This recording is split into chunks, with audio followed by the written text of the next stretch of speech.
খাবেন? খাবার লাগবে? খাবার। খাবার লাগবে? খাবার। পানি লাগবে? পানি। না ভাই না, আমি মুগ্ধ ভাইয়া না। তবে আমি শিখেছি একটু পানির জন্য মানুষ কত কষ্ট পায়। যখন মানুষ মানুষের পাশে দাঁড়ায়, একটু পানি নিয়ে দাঁড়ালেও সভ্যতা নতুন ভাবে সৃষ্টিতে মেতে ওঠে।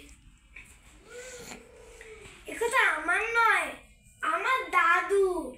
দাদু বলেন, মুক্তিযুদ্ধের সময় এমন করে মুক্তিযোদ্ধাদের সাহায্য করেছে সাধারণ মানুষ।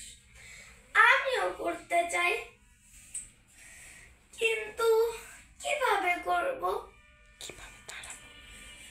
কিভাবে মানুষকে সাহায্য করব?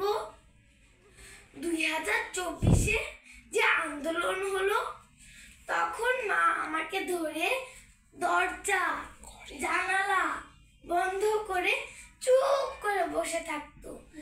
একদিন আন্দোলন চলছে,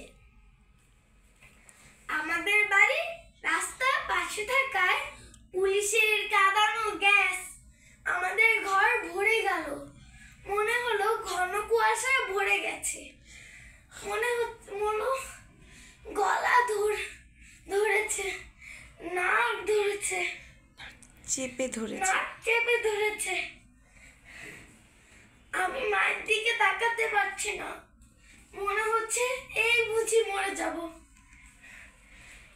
আমাদের কাজের বুয়া, আমাদের বাড়ির রোজিনা খালা কাগজ ছিঁড়ে আগুন জ্বালিয়ে এই রুম থেকে অন্য রুমে নিয়ে গেল। আমরা প্রাণে বেঁচে গেছি। রোজিনা খালার এইটুক সাহায্য আমাদের প্রাণে বেঁচে গিয়েছি।